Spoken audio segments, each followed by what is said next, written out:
Hi ಎಲ್ಲರಿಗೂ ನಮಸ್ತೆ. ಇವತ್ತು ತುಂಬಾ ಸಿಂಪಲ್ ಈಸಿ ಬಟ್ ತುಂಬಾ ಅದ್ಭುತವಾದಂತಹ ಹೋಟೆಲ್ ಸ್ಟೈಲ್ ಚಿಕನ್ ಗೀ ರೋಸ್ಟ್ನ ಮಾಡೋದಕ್ಕೆ ಒಂದು ಪ್ಯಾನ್ಗೆ ಡ್ರೈ ರೋಸ್ಟ್ ಮಾಡ್ಕೊಳ್ಳೋದಕ್ಕೆ 2 ಚಮಚದಷ್ಟು ಧನಿಯಾ ಬೀಜ, 1 ಚಮಚದಷ್ಟು ಸೋಂಪು, 1 ಚಮಚ ಜೀರಿಗೆ, 1 ಇಂಚಷ್ಟು ಚಕ್ಕೆ, 2ರಿಂದ 3 ಲವಂಗ, ಒಂದು 10 ಕಾಳಷ್ಟು ಮೆಂತ್ಯನ ಹಾಕ್ಕೊಂಡು ಚೆನ್ನಾಗಿ ಫ್ರೈ ಮಾಡ್ಕೋಬೇಕಾಗುತ್ತೆ. ಒಂದು 5 ನಿಮಿಷ ಮೀಡಿಯಂ ಫ್ಲೇಮಲ್ಲಿ ಇಟ್ಕೊಂಡು ಡ್ರೈ ರೋಸ್ಟ್ ಮಾಡಿ ತೆಗೆದಿಟ್ಕೋಬೇಕು.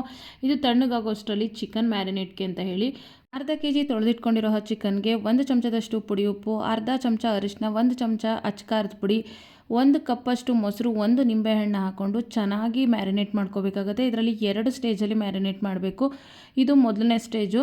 ಇದನ್ನು ಕೂಡ ನೀಟಾಗಿ ಕಲಸಿ ತೆಗೆದಿಟ್ಕೊಂಡು ನಂತರ ಇವಾಗ ಮಿಕ್ಸಿ ಜಾರ್ಗೆ ಮೊದಲೇ ಡ್ರೈ ರೋಸ್ಟ್ ಮಾಡಿ ಇಟ್ಕೊಂಡಿರುವಂತಹ ಮಸಾಲೆಗಳೆಲ್ಲದನ್ನು ಕೂಡ ಹಾಕ್ಕೊಂಡು ಇದಕ್ಕೆ 8 ಬ್ಯಾಡಗಿ ಮೆಣಸಿನಕಾಯಿ ಮತ್ತು 8 ಖಾರದ ಮೆಣಸಿನಕಾಯಿನ ಒಂದು ಅರ್ಧ ಗಂಟೆ ಬಿಸಿನೀರಲ್ಲಿ ನೆನೆಸಿಟ್ಟಿರೋದನ್ನು ಹಾಕ್ಕೊಂಡು ಒಂದು 8ರಿಂದ 10 ಎಸಳಷ್ಟು ಬೆಳ್ಳುಳ್ಳಿ, 1 ಇಂಚಷ್ಟು ಶುಂಠಿ, ಒಂದು ಸಣ್ಣ ಗೋಲಿಯಷ್ಟು ದಪ್ಪದು ಹುಣಸೆ ಹಣ್ಣು ಹಾಕ್ಕೊಂಡು ಮೊದಲು ಸ್ವಲ್ಪ ತರ್ತರಿಯಾಗಿ ರುಬ್ಕೊಂಡು ನಂತರ ನೀರನ್ನು ಹಾಕ್ಕೊಂಡು ಚೆನ್ನಾಗಿ ನುಣ್ಣಗೆ ಪೇಸ್ಟ್ ಬರೋ ಥರ ನೀಟಾಗಿ ರುಬ್ಬಿಟ್ಕೋಬೇಕಾಗತ್ತೆ.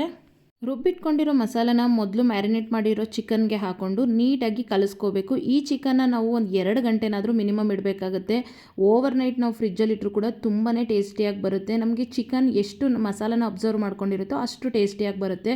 2 ಗಂಟೆಗಳ ನಂತರ ಒಂದು ಪ್ಯಾನ್ಗೆ 2 ಚಮಚ ತುಪ್ಪನ ಹಾಕ್ಕೊಂಡು ತುಪ್ಪ ಚೆನ್ನಾಗಿ ಬಿಸಿಯಾದ ಮೇಲೆ ಸಣ್ಣದಾಗಿ ಕಟ್ ಮಾಡ್ಕೊಂಡಿರುವಂಥ 2 ಈರುಳ್ಳಿಗಳನ್ನ ಹಾಕ್ಕೊಂಡು ಚೆನ್ನಾಗಿ ಫ್ರೈ ಮಾಡ್ಕೋಬೇಕಾಗುತ್ತೆ. ಆದಷ್ಟು ಈರುಳ್ಳಿನ ತುಂಬ ಸಣ್ಣದಾಗಿ ಕಟ್ ಮಾಡ್ಕೊಬೇಕು. ಚಿಕನ್ ಗೀ ರೋಸ್ಟ್ ಅಂದ್ರೇ ಒಂದು ಕರ್ಬೇವಿನ ಸೊಪ್ಪಿನ ಫ್ಲೇವರ್ ಬರ್ತಾ ಇರುತ್ತೆ ನಮಗೆ. ಅದಕ್ಕೋಸ್ಕರ 1 ಹಿಡಿಯಷ್ಟು ಫ್ರೆಶ್ ಆಗಿರೋ ಕರ್ಬೇವಿನ ಸೊಪ್ಪನ್ನ ಹಾಕ್ಕೊಂಡು ಸ್ವಲ್ಪ ಉಪ್ಪನ್ನು ಹಾಕ್ಕೊಂಡು ಚೆನ್ನಾಗಿ ಫ್ರೈ ಮಾಡಿಕೊಂಡು ನಂತರ ಇದಕ್ಕೆ ಮ್ಯಾರಿನೇಟ್ ಮಾಡಿ ಇಟ್ಕೊಂಡಿರುವಂಥ ಚಿಕನ್ನ ಹಾಕಿ ಒಂದು 10 ನಿಮಿಷಗಳ ಕಾಲ ಹೈ ಫ್ಲೇಮಲ್ಲಿ ಚೆನ್ನಾಗಿ ಈ ರೀತಿ ತಿರುಗಿಸ್ತಾ ಬೇಯಿಸ್ಕೋಬೇಕಾಗತ್ತೆ.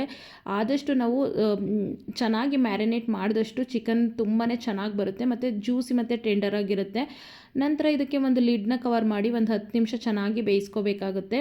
ನಾನಿಲ್ಲಿ ತುಂಬಾ ಗ್ರೇವಿಯಾಗೂ ಅಲ್ಲ ಅಥವಾ ತುಂಬ ಡ್ರೈ ಆಗಿ ಕೂಡ ಮಾಡ್ಕೊಂಡಿಲ್ಲ, ಸೆಮಿ ಗ್ರೇವಿಯಾಗಿ ಮಾಡ್ಕೊಂಡಿದ್ದೀನಿ. ಒಂದು 20 ನಿಮಿಷದಲ್ಲಿ ನಮಗೆ ಚೆನ್ನಾಗಿ ಕುಕ್ ಆಗ್ತು. ಇದನ್ನು ನೀವು ಆದಷ್ಟು ಇನ್ನೂ ಜಾಸ್ತಿ ಬೇಯಿಸಿದ್ರೆ ತುಂಬ ಡ್ರೈ ಆಗಿ ಕೂಡ ಬರುತ್ತೆ. ಸಾಮಾನ್ಯವಾಗಿ ಕರಾವಳಿಗಳ ಸೈಡಲ್ಲೆಲ್ಲ ತುಂಬಾ ಚೆನ್ನಾಗಿರುತ್ತೆ, ತುಂಬ ಪಾಪ್ಯುಲರ್, ಹೋಟೆಲ್ಗಳಲ್ಲಿ ಕೂಡ ತುಂಬಾ ಪಾಪ್ಯುಲರ್ ಡಿಶ್ಶು. ಇದನ್ನು ತುಂಬಾ ಸಿಂಪಲ್ಲಾಗಿ ಈಸಿಯಾಗಿ ಮನೇಲೇ ಮಾಡ್ಕೊಬೋದು.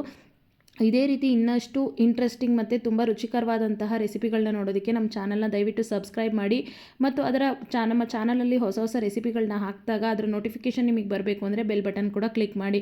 ನಾನಿಲ್ಲಿ ಇವತ್ತು ಈ ಚಿಕನ್ ಗೀ ರೋಸ್ಟ್ನ ನೀರು ದೋಸೆ ಜೊತೆ ಮಾಡಿದ್ದೀನಿ. ನೀರು ದೋಸೆ, ಪರೋಟ ಅಥವಾ ಬಟರ್ ನಾನ್ಗಳ ಜೊತೆನೂ ಕೂಡ ತುಂಬ ಚೆನ್ನಾಗಿರುತ್ತೆ. ರೈಸ್ ಐಟಮ್ ಆದಂತಹ ಗೀ ರೈಸ್ ಆಗಿರ್ಬೋದು, ಬಗಾರ ರೈಸ್ ಜೊತೆನೂ ಕೂಡ ತುಂಬಾ ಟೇಸ್ಟಿಯಾಗಿರುತ್ತೆ. ನೀವು ಕೂಡ ಒಂದ್ಸರಿ ಟ್ರೈ ಮಾಡಿ ಕಮೆಂಟ್ ಮಾಡಿ ತಿಳಿಸಿ ಯಾವ ರೀತಿ ಬಂತು ಅಂತ ಹೇಳಿ. Thanks for watching. Thank you.